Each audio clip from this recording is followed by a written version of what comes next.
Howdy all, this is Shane, and we're going to have a look at the difference between a Fender Telecaster, this one, versus a G&L Tele, which is this one. Now, this was the first Telecaster I ever bought, and it was also the first electric guitar that really just resonated beautifully. I remember when I first played this at H Street Music, it felt and resonated like no other electric guitar I'd ever played up until that time, and I pretty much just had to get it. So it was a 52 reissue. It had standard stock 50 style pickups that have since been replaced by the good Dr. Rick with these Joe Barton modern T-style pickups here. So these are humbuckers, but they sound really single coil still, and they're awesome. The thing that I loved about this guitar, other than the way that it sounded immediately, I think part of the tone, part of the quality of the tone came from this neck. Now it's a bit hard to sort of get a real appreciation for it on video, but it's actually quite big. It's a lot bigger than my Strat necks that I've been used to. Not to the point where it's too big, but it definitely has the tone, and I think that's because of this neck here. It's quite big, and it feels just awesome to play. The frets feel good. The finish is really, really nice. Like, I actually have a deluxe Strat, and this is basically a custom shop guitar. This like leaves my 50th anniversary Strat for dead in terms of finish. Like, this is really, really nice. It's got the old school style tuners as well, and it's got the 4-screw backplate here, and on the back here, that's where the strings go through. That's my light on the roof, if you're wondering what that is. And I should also note, with this guitar being a reissue, that isn't actually a hole where you normally put the Allen key. You actually have to take the neck off and then adjust the neck from sort of the other side.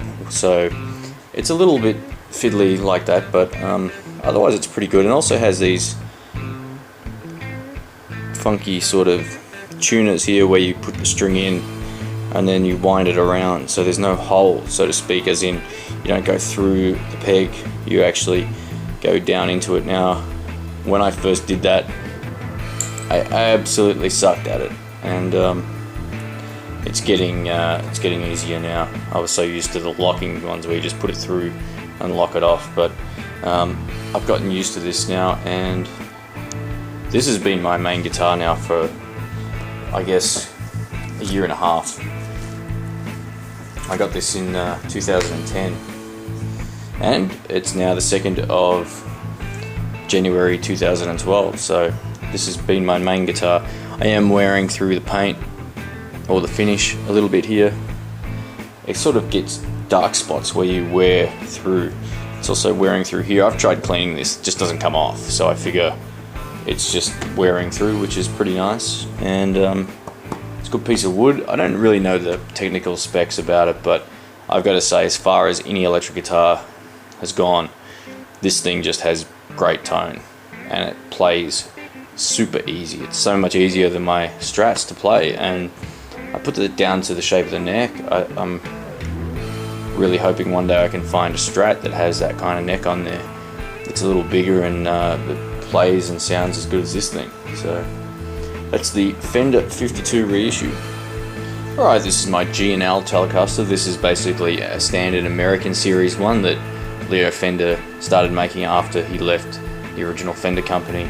And these were supposed to be noted as being the next step of his guitars, basically, and to be perfectly honest, they are really, really good. I'd put this ahead of a standard US Telecaster that any of them that I've played. This is pretty much up there with what my custom shop Telecaster is. It's like a it's like an awesome guitar. These pickups are great, they're really well balanced, it resonates just unbelievably well. It's a little heavy, it has a bit of weight on there. It also, like my 52, has the old style sort of tuners here. So you put the string down and then you wind it on. It doesn't have any holes, although on the back they are G&L modern style tuners here, which is great.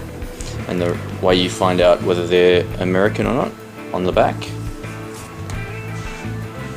they have a dot here always, and my friend Lyndon showed me that actually, so that's cool. But the best part about this guitar is this finish on the neck. It is unbelievable. It's a very different finish to the 52 Tele that I just showed you, but it's unbelievable. I'd almost say this is a better finish, and the neck's quite big too. It's about the same size as the 52 Tele, so it's a nice big neck, maple neck, big frets, plays great, and just resonates until the end of time, so it's great. Now, a lot of people give these flack because of the neck, or rather the headstock here, but you know what, I'm used to that now. I don't even think twice about it.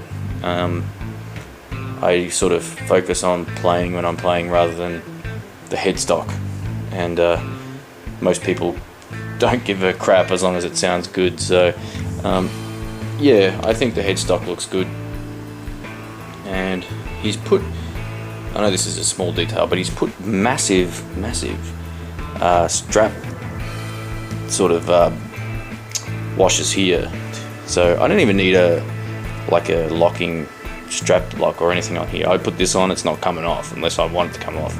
It's just big enough that it's never going to come out, so that's kind of cool. And he also uses these different type of jacks here.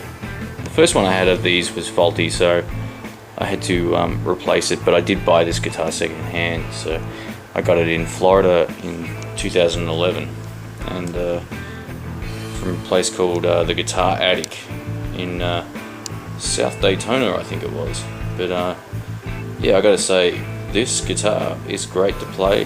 The scale's roughly the same, I think. Like I said, I don't know a lot about radius and all that kind of stuff. I just know what I like, and now basically if you put these side by side, you'll find the bodies are about exactly the same dimensions. It's shaped a little differently on the point here, or well, this one is, whichever way you want to look at it, but it's basically the same thing.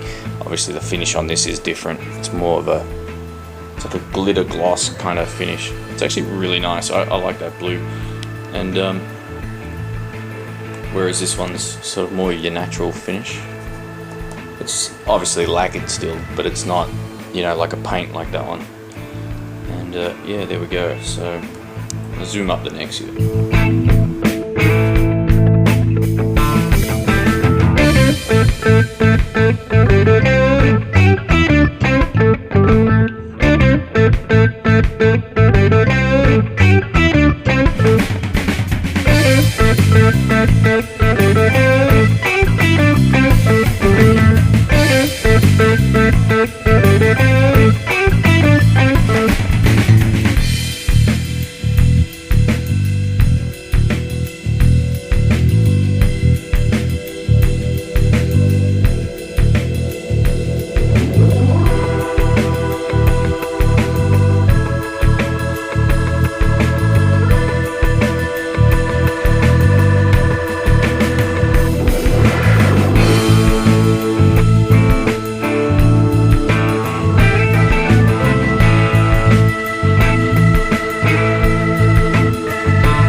So both of these guitars are just awesome.